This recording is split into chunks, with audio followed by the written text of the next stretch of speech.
jàppale leen loolu laa amoon ci kàddu yi ma li ci des mooy je vous souhaite plein de succès merci beaucoup. Merci cher collègue. La parole est à notre collègue Abdoulaye Diouf Sarr. Guy Marius Sagna se prépare.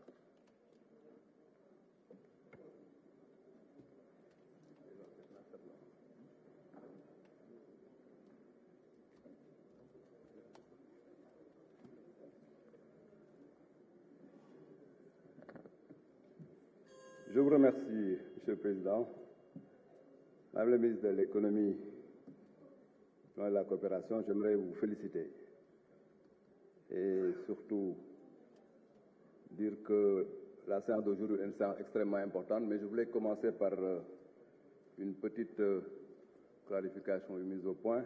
Notre collègue président de Wallu, j'aimerais bien à ce niveau relever ce que moi j'appelle une erreur d'appréciation. Le PSE ne peut pas être comparé au document de stratégie de réduction de la pauvreté. Le PSE ne vient pas de ça.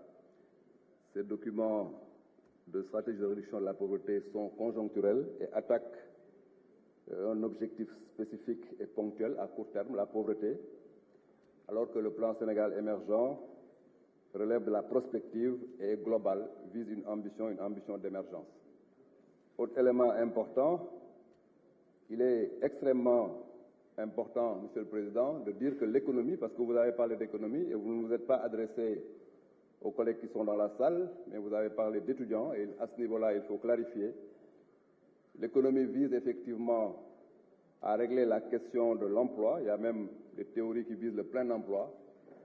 Mais l'emploi aussi, ça se règle par un moyen, c'est le moyen de la production, donc la croissance. Donc à ce niveau-là aussi, il est important de clarifier.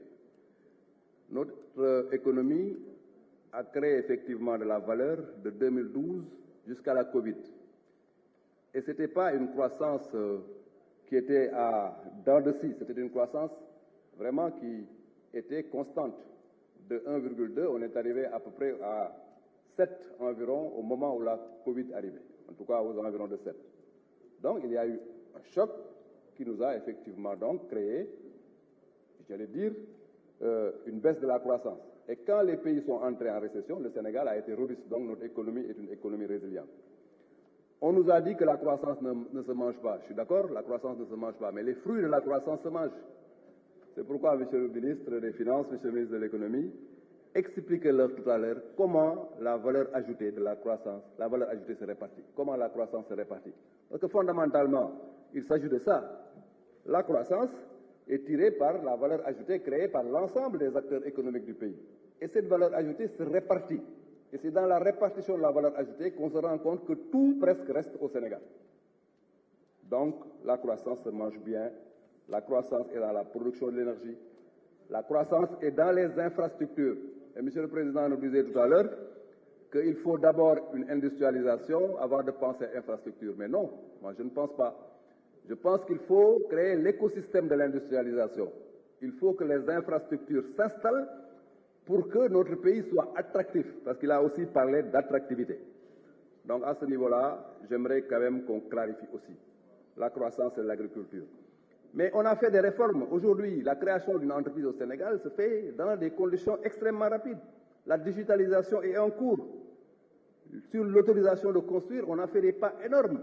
C'est parce qu'on a réformé aussi qu'on fait de la croissance. On pouvait faire de la croissance en laissant effectivement une bonne partie de la population sur le trottoir. Mais on a refusé. C'est pourquoi le Sénégal, effectivement, a un État redistributeur. Un État qui crée de la richesse, mais qui pense effectivement aux couches vulnérables. C'est pourquoi il y a la CMU, c'est pourquoi il y a les bourses de sécurité, c'est pourquoi il y a le PUDC, le PUMA, etc. Oui, notre État doit continuer effectivement à redistribuer parce que ce n'est pas un État qui est là et qui en réalité se dit laissez aller, laissez faire. Nous ne faisons rien, nous laissons effectivement les acteurs économiques bouffer les couches les plus vulnérables. Madame la ministre, j'aimerais à ce niveau-là aussi, toujours pour parler à ce niveau à notre collègue, parce que je n'aimerais pas sur cette tribune-là qu'on vienne faire de la confusion. Il y a la rentabilité financière, c'est vrai. L'acteur économique privé a besoin effectivement d'une rentabilité financière, parce que ce n'est pas une œuvre philanthropique. Mais l'État vise à ce que de manière globale, qu'il y ait une rentabilité économique et sociale. L'impact social de notre projet doit être véritablement mesuré. Vous avez parlé de rentabilité fiscale, oui. Nous avons vu dans le document que la stratégie de promotion et de développement de la recette fiscale, c'est ça qui fait aujourd'hui que presque 83% de notre budget est financé par la ressource interne, la ressource endogène. Mais ça, c'est très, très important. Ça, c'est un résultat fiscal extrêmement clair. J'aimerais, Monsieur le Président, Monsieur le Ministre, noter quelque chose. On nous parle souvent d'industrialisation et d'absence d'industrialisation.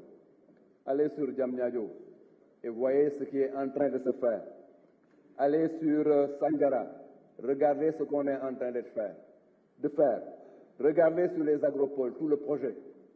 Il y a quelque chose qui est en cours.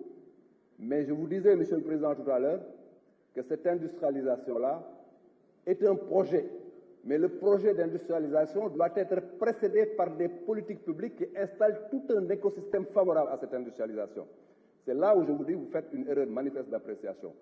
Le pays ne sera jamais un pays attractif si on n'installe pas les bases, effectivement, d'un développement du secteur privé.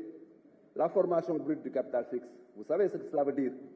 Puisque vous savez ce que cela veut dire, cela est attiré par des politiques publiques et tout un écosystème infrastructurel sur la question de l'énergie. Les entreprises avaient beaucoup de difficultés parce que l'énergie posait problème. Aujourd'hui, le gap énergétique est réglé et de ce point de vue, les entreprises sont intéressées à venir parce qu'il n'y a pas ce problème. C'est juste un exemple, l'énergie, mais l'accès aux zones de production, mais c'est aussi important. Donc, industrialisation, oui, mais l'industrialisation ne doit pas être appréciée seulement en termes d'usines installées quelque part. On attend quelque chose de l'État, et c'est là où je dis que vous faites une erreur manifeste d'appréciation de ce point de vue. Je vous remercie. Merci, cher collègue. La parole est à notre collègue Guy Marissagna. Cher Sec se prépare.